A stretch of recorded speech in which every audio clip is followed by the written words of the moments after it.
রাধে রাধে, জয় জগন্নাথ। আজকে উল্টো রথ, তাই জন্য দেখো আমি একটা ব্যক্তিগত কাজে শ্রীরামপুর মাহেশের দিকে গেছিলাম। আর শ্রীরামপুর মাহেশের রথের মেলা মানে বিখ্যাত মেলা, যেটা 628তম এবার রথযাত্রা পালন করা হলো শ্রীরামপুর মাহেশে। তো এটা আমরা জানি যে পশ্চিমবঙ্গের দ্বিতীয় বৃহত্তম মেলা নামে এটা পরিচিত।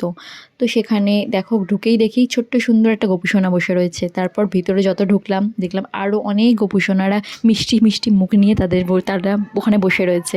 দেখে কি ভালো লাগলো, কি শান্তি লাগলো। হ্যাঁ, আর ভিতরে দেখো মন্দিরের ভিতরে আরও অনেক সব রকম মানে অনেক রকমের ঠাকুর আছেন, যেমন চৈতন্যদেব আছেন, রামকৃষ্ণ সারদামণি, ভোলা মহেশ্বর, লক্ষ্মী ঠাকুর, জগন্নাথ দেব স্বয়ং, সব কিছু। এই মন্দিরটা মোটামুটি সব রকমের ঠাকুরই আমরা দেখতে পেয়েছি। আর তারপরে আছে মেলা, যেটা মেলায় আমাদের একটু যাওয়ার ইচ্ছা ছিল না। আমরা গিয়েছিলাম শ্রীরামপুরে একটা ব্যক্তিগত কাজে। তো কিন্তু মেলাটা ক্রস করে আমাদের সেই জায়গাটায় যেতে হবে, মানে টোটো বা অটো যাই ধরি না কেন, সেটা মেলাটা ক্রস করেই যেতে হবে। তাই জন্য অগত্যা যে মেলাটার ভিতরে ঢুকতেই হলো। তো মেলাটার ভেতর ঢুকেই দেখি সেই যে বড় নাগরদোল্লা, জায়ান্ট হুইল, যেটা আমি সবথেকে বেশি ভয় পাই। কত উৎসাহ সহকারে সবাই দোলনাটাতে চাপছে, কিন্তু আমার চাপতে কেন জানি না ভয় করে। মনে হয় কি বাবা আমি পড়ে গেলেই শেষ, ওইটাতে উঠলেই আমি পড়ে যাব, আমার এটা ধারণা। আর আমার মতন কে কে ভয় পাও তোমরা কমেন্ট করো। তারপর দেখো মেলাতে আরও বিভিন্ন রকমের দোলনা, দোকানপাট, কত কি বসেছে। আর এই মেলাটা না প্রায় 1 মাস ধরে চলে। খুব ভালো লাগে মেলাটা। আর তোমাদের কার কার কোথায় কোথায় কী কী দোলের মেলা হচ্ছে সবাই আমাকে কমেন্ট করো। আর এই মাহেশের মেলায় কে কে এসেছিলে সেটাও কমেন্ট করো। তো যাই হোক, আমি যেহেতু মেলায় যাব বলে কালকে বেরোইনি, সেই জন্য মেলার থেকে কিছু আর কেনাকাটি করিনি। ওই কেনাকাটার মনও ইচ্ছে ছিল না। আমি এখন 1 মাস মেলাটা আছে, আমি যে কোনো একদিন যাব মেলাটা ঘুরতে। তো এই মেলাটায় না সব জিনিস পাওয়া যায়। সব জিনিস বলতে কৃষ্ণনগরের মাটির পুতুল থেকে শুরু করে লোহার জিনিস, কাঠের জিনিস, মাটির জিনিস, সব কিছু তোমরা এই মেলাটায় পাবে, A to Z। মানে কেউ যদি ঢোকে কোনো কিছু কেনার জন্য, সে খালি হাতে বেরোবে না, এত কিছু এই মেলাটায় পাওয়া যায়।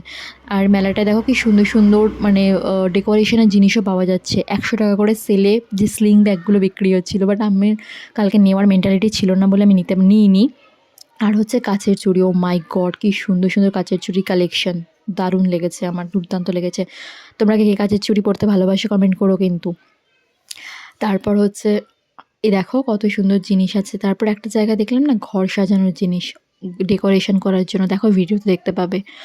তো যদিও বা ওরা ভিডিও ওখানে লেখা ছিল স্ট্রিক্টলি ভিডিও করা যাবে না, তাও আমি দূর থেকে ভিডিও করেছিলাম তোমাদেরকে দেখাবো বলে। কি সুন্দর দেখো জিনিসগুলো, আমার তো খুব ভালো লেগেছে জিনিসগুলো, সত্যি ইউনিক জিনিস ওখানে।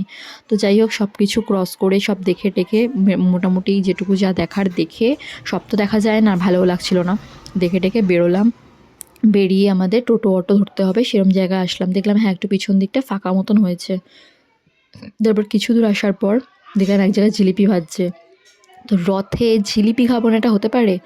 যাই হোক, একটু জিলিপি নেওয়া হলো। একটু জিলিপি খেতে খেতে আমরা গাড়ির দিকে এগোলাম, যেখানে মানে টোটো বা অটো ধরবো সেই দিকে এগোলাম। তারপর দেখি কি পাশেই একটা জায়গায় গোপাল ঠাকুরের সব জিনিস বিক্রি হচ্ছে, ছোট্ট ছোট্ট খাট, মুকুট, গয়না, কি সুন্দর দেখতে লাগলো, আমার খুব ভালো লেগেছে। আর তোমাদের এই ভিডিওটা কেমন লাগলো তোমরা অবশ্যই সবাই লাইক কমেন্ট করো। আর ভিডিওটা ভালো লাগলে আমার পাশে